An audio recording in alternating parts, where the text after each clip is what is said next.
Persaingan sengit industri air minum dalam kemasan ternyata telah menimbulkan gesekan antara para produsen. Kini PT Tirta Investama, induk perusahaan Aqua Danone, sedang menjalani proses hukum.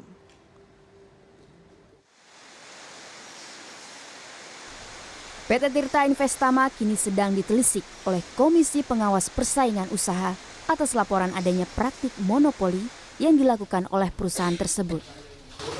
Ini ada dua merek A dan B. Jadi selama ini mereka menjual merek A. Nah, di merek A ini kalau ketahuan dia jualan merek B, nah itu statusnya dari yang posisi start turun menjadi wholesaler. Nah, ini membuat harga jualnya itu atau harga pembeliannya menjadi lebih mahal dari salah satu perusahaan yang diduga melakukan itu. Nah, saya kira ini sudah akan segera masuk ke proses persidangan. Memang tahapannya sekarang belum sampai ke proses pemeriksaan persidangan itu.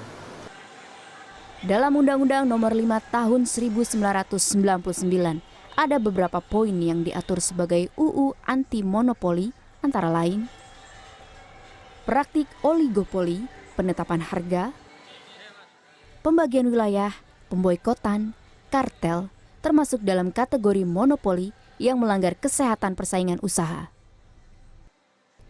Kemudian praktik persekongkolan dan monopsoni, yaitu sebuah perusahaan menjadi pembeli tunggal atas barang dan jasa dalam sebuah pasar komoditas.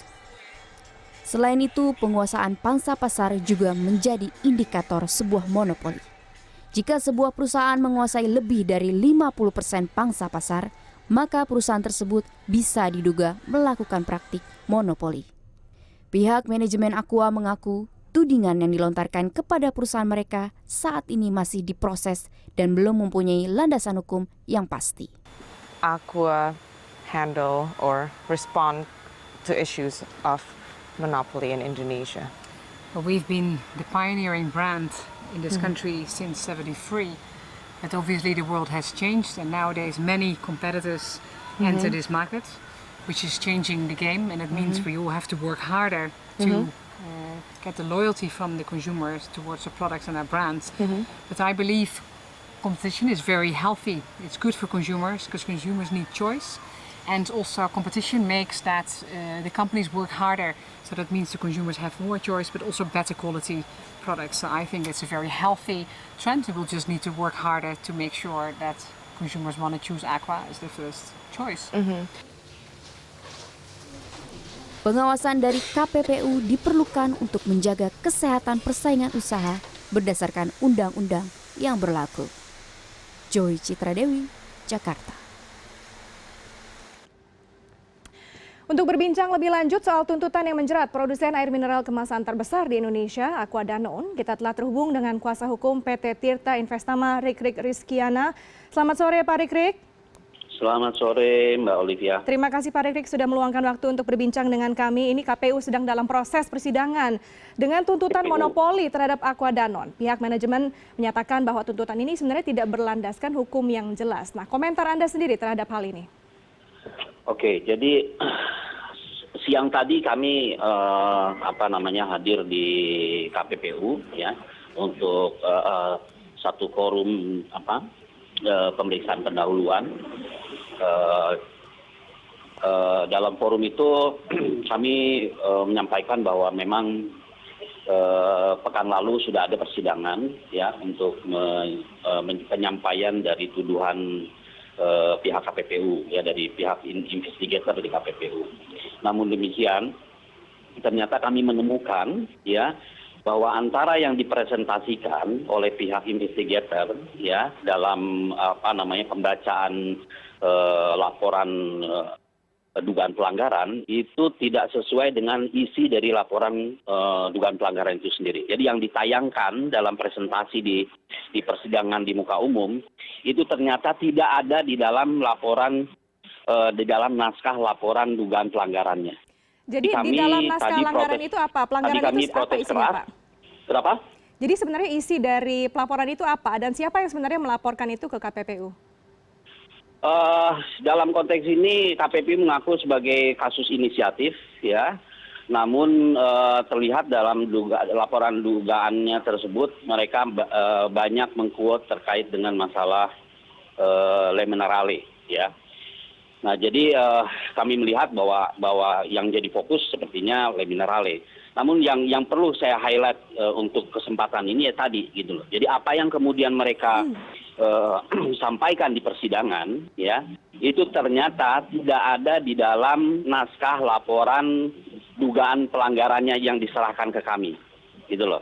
Jadi seolah-olah ada dugaan untuk menyembunyikan fakta dari pihak investigator, ya. Nah, jadi kami pada kesempatan tadi sidang tadi kami menyampaikan protes keras bahwa bagaimana caranya kami bisa menanggapi tuduhan investigator itu kalau kemudian ada fakta-fakta yang tidak diberikan kepada kami, gitu loh. Jadi memang pada tahap tadi persidangan tidak atau belum menyentuh kepada masalah materi, ya, substansi, tetapi kami melihat bahwa ada hal yang tidak disampaikan kepada kami, ya, oleh pihak investigator. Maka dari itu, ya, dengan bijaksana tadi Komisioner KPPU menyampaikan bahwa seharusnya proses ini harus diawali dengan starting point yang sama, harus ada fairness, ya. Maka dari itu tadi ada perintah dari Komisioner KPPU, majelis komisi yang ada, untuk kemudian diperintahkan kepada investigator untuk memberikan data-data yang telah dipresentasikan yang memang tidak tercantum di dalam naskah laporan dugaan pelanggaran. Baik, Pak Rikrik, terlepas dari semua proses hukum yang sedang berlangsung, memang tidak bisa dipungkiri bahwa di pasaran brand Aqua ini berkibar begitu kencangnya dan mendominasi penguasaan pangsa pasar di Indonesia untuk air mineral kemasan. Ini apa sebenarnya dilakukan oleh Aqua Danone selama ini untuk mencegah adanya persaingan usaha yang tidak sehat dan untuk menjaga good competition di lapangan? Ya, Mbak, Aqua itu adalah pionir di Indonesia, ya. Ya, mereka sudah berdiri sejak tahun 1971, ya, sehingga hingga saat ini, Mbak bisa lihat sendiri bahwa sejak kami berdiri hingga tahun 2017 ini, ya, pasarnya berkembang dengan pesat. Ya, artinya apa? Ya, artinya tidak ada, ya, sesuatu yang signifikan yang menghalangi pemain baru, ya, yang akan masuk ke pasar. Kami tidak pernah melakukan itu, gitu loh, ya, karena pasarnya berkembang, gitu loh, ya. Mungkin kalau memang kami melakukan hal-hal yang kurang baik di apa namanya di pasar, ya, barangkali pemain nggak sebanyak ini, barangkali, kan gitu. Jadi jangan kemudian ada apa namanya kesimpulan yang kok baru kali ini misalkan ada pihak-pihak yang protes begitu, ya, terhadap kondisi pasar gitu, padahal sebelumnya tidak pernah ada keberatan dari pihak manapun, gitu loh, ya. Nah, ini yang kemudian membuat kita surprise. Kita adalah pionir dan kita memang faktanya karena memang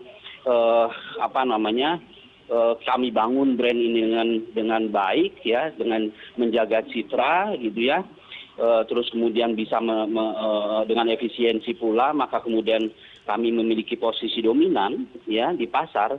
Ya, itu adalah fakta. Tidak ada undang-undang manapun di dunia, undang-undang persaingan usaha manapun di dunia yang melarang pelaku usaha untuk memperoleh posisi dominan. Baik, Pak Rikrik. Ya, yang dipersalahkan dalam hukum persaingan usaha adalah kalau kami melakukan penyalahgunaan posisi dominan. Baik. Nah, sementara dari tahun 71 hingga tahun ini, baru kali ini kami mendapatkan tuduhan yang menurut kami tuduhan yang belum berdasar, gitu loh. Baik. Ya, seperti itu. Baik, Pak Rikrik, kita akan terus membantu juga memantau perkembangannya lebih lanjut. Semoga lancar-lancar saja proses hukum yang berjalan pada saat ini. Terima kasih Pak Rikrik sudah berbagi dan memberikan pencerahan bagi kami di CNN Indonesia Business.